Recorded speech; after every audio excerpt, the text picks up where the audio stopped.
అటు జగన్ పార్టీ కూడా ఆపరేషన్ ఆకర్షితో దూకుడు పెంచుతోంది. ఇప్పటికే టీడీపీ అసంతృప్త నేతలకు గాలం వేసిన వైసీపీ ఇప్పుడు మరికొందరిపై నజర్ పెట్టింది. ఇప్పటికే టీడీపీ జనసేన ఫస్ట్ లిస్ట్ రావడం, టికెట్ దక్కని వారంతా అసంతృప్తితో ఉండడంతో వారిలో పార్టీకి ఉపయోగపడతారనుకునే వారిని తమ వైపు తిప్పుకునే వ్యూహాల్లో ఉన్నారు.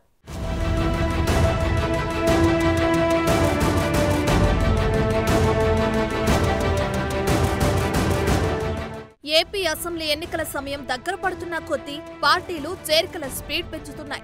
అటు వైసీపీ కూడా వేగం పెంచింది. టీడీపీ జనసేనలో టికెట్లు రాని అసంతృప్త నేతలను పార్టీలోకి ఆహ్వానించేందుకు రంగం సిద్ధం చేస్తున్నారు. ఇప్పటికే కొందరిని పార్టీలో చేర్చుకోగా మరింత మందిని ఆకర్షిస్తున్నారు. అయితే పార్టీ మారి వచ్చేవారిలో ఉపయోగపడే వారిని వారి పొలిటికల్ ప్రొఫైల్ను చూసి తీసుకుంటామని వైసీపీ ప్రధాన కార్యదర్శి సజ్జల రామకృష్ణారెడ్డి అంటున్నారు. అసలు మామూలుగా అయితే అసంతృప్తి ఉండకూడదు. అక్కడ వదిలేసి 24 ఇంకా చాలా ఉన్నాయి.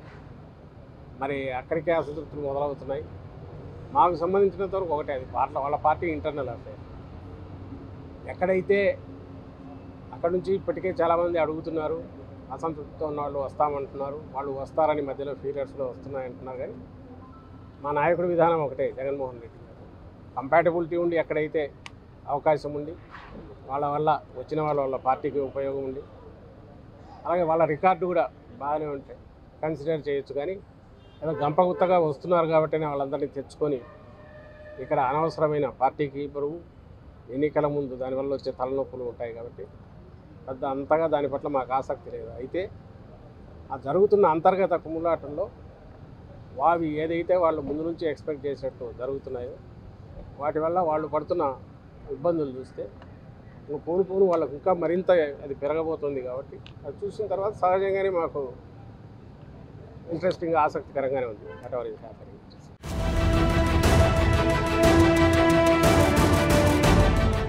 దాదాపు 20 నియోజకవర్గాల్లోని ముఖ్య నేతలు పార్టీని వీడేందుకు సిద్ధంగా ఉన్నారని, అలాంటి వారిని ఆకర్షించాలన్న ఉద్దేశంలో వైసీపీ నేతలున్నారు.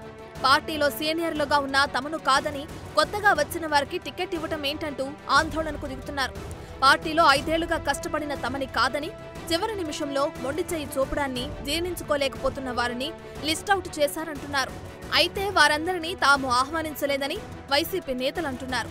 టీడీపీ జనసేన అసంతృప్తుల్లో కొందరు వారే వస్తామని చెబుతున్నా తాము అన్నీ చూసుకునే గ్రీన్ సిగ్నల్ ఇస్తామంటున్నారు జగన్ పార్టీ నేతలు.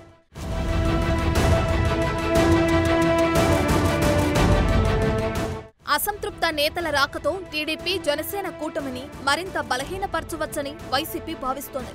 ఈ నేపథ్యంలోనే పార్టీలను వ్యూహాత్మకంగా దెబ్బకొట్టేందుకు 2 పార్టీల్లోని సీనియర్లను పార్టీలోకి ఆహ్వానించేందుకు రంగం సిద్ధం చేసుకుంటున్నారు.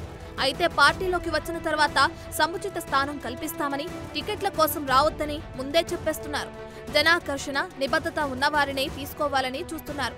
ఒకవేళ వారు వచ్చినా పార్టీకి లాభమా నష్టమా అన్న కోణంలోనూ లెక్కలు వేస్తున్నారు.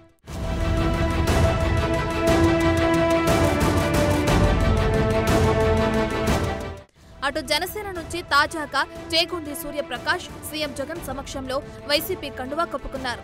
జనసేన పార్టీని నడిపే సత్తా పవన్ కళ్యాణ్ కు లేదన్నారాయన.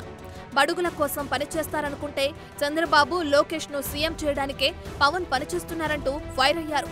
జనసేన పార్టీ పెట్టి 10 ఏళ్లవుతున్నా బూత్ కమిటీలు కూడా వేయలేని పరిస్థితి జనసేనలో ఉందని ఫైర్ అవుతూ సేనానికి గుడ్ బై చెప్పేశారు.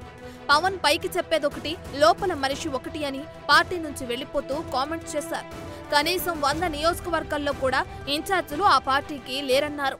పార్టీ ప్రతినిధులతోటి, పార్టీ యొక్క ముఖ్య శ్రేణులతోటి కనీసం మాట్లాడే అవకాశం, పార్టీని బలోపేతం చేసే అవకాశం ఉన్నా కూడా ఆయన ఆ దిశగా పార్టీని నడపకుండా తెలుగుదేశం పార్టీకి కొమ్ము కాయటానికి నారా చంద్రబాబు నాయుడు గారిని లేకపోతే లోకేష్ను ముఖ్యమంత్రి చేయడానికో ఆయన ప్రయత్నాలు కనిపిస్తున్నాయి తప్పితే 2014 నుంచి ఈ రోజు వరకు చూసుకుంటే సుదీర్ఘకాలం 10 సంవత్సరాల కాలం ఆయన పార్టీ పెట్టడం జరిగింది. కనీసం ఈ రోజుకు బూత్ కమిటీలు వేసే ప్రయత్నాలు ఆయన ఏ రోజు కూడా చేయలే. ఒక 100 నియోజకవర్గాల్లో సరైన ఇన్ఛార్జీలు నియమించుకునే అవకాశం ఉన్నా కూడా ఏ రోజు కూడా ప్రయత్నం చేయలే.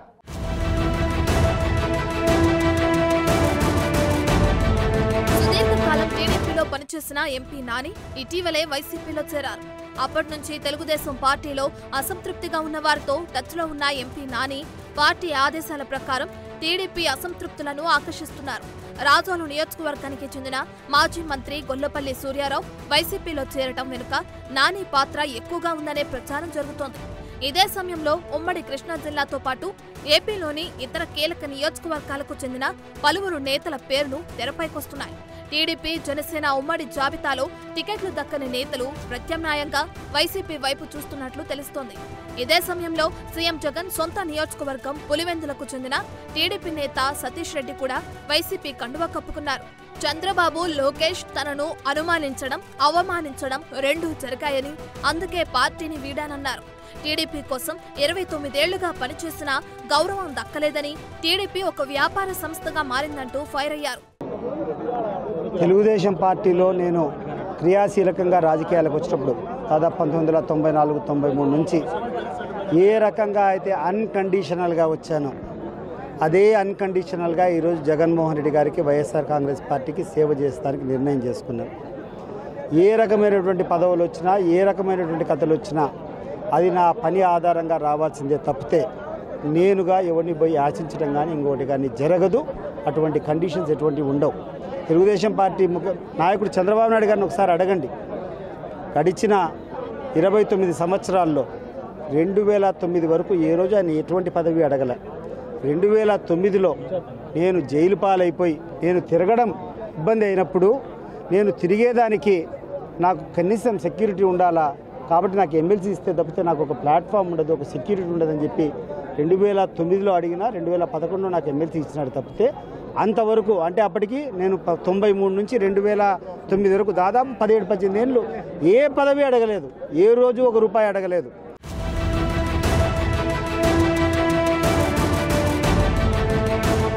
వైనాట్ 175, వైనాట్ కుప్పమని సీఎం జగన్ అంటే వైనాట్ పులివెందుల అని చంద్రబాబు స్లోగన్ ఇచ్చారు. అయితే పులివెందుల టీడీపీ అనగానే సతీష్ రెడ్డి పేరే గుర్తుకొచ్చేది. గతంలో ఆయన వైఎస్ రాజశేఖర రెడ్డి జగన్ పైన పోటీ చేశారు. ఇప్పుడు ఆయన కూడా వైసీపీలో చేరటంతో పులివెందులలో సీఎం జగన్ కు బలమైన ప్రత్యర్థి అంటూ లేకుండా పోయారు. ఉమ్మడి కృష్ణా జిల్లాకు చెందిన మాజీ మంత్రి మండలి బుద్ధప్రసాద్, గన్నవరం మాజీ ఎమ్మెల్యే ముద్దరబోయిన వెంకటేశ్వరరావు, వంగవీటి రాధాకృష్ణ, జలీల్ ఖాన్ తో వైసీపీ సంప్రదింపులు చేస్తున్నట్లు తెలిసింది. అటు రాధాకృష్ణ వైసీపీలో చేరితే తగిన ప్రాధాన్యమిస్తామని హామీ ఇచ్చినట్లు చెబుతున్నారు. అవనిగడ్డ సమన్వయకర్తగా నియమించిన సింహాద్రి చంద్రశేఖరరావు పోటీకి విముఖంగా ఉన్నారనే టాక్ తో బుద్ధప్రసాద్ తో మంతనాలు జరుపుతోంది వైసీపీ. మొత్తంగా ఆపరేషన్ ఆకాష్ చేరికలతో ఎలక్షన్ షెడ్యూల్ రిలీజ్ అయ్యే నాటికి పాజిటివ్ సిగ్నల్స్ ను జనంలోకి పంపేలా ప్లాన్ చేసుకుంటున్నారు. నేతల మద్దతు తమకే ఎక్కువగా ఉందని, భారీగా చేరికలే ఇందుకు నిదర్శనమని చెప్పుకునేందుకు ఇదొక అవకాశంగా కనిపిస్తోంది.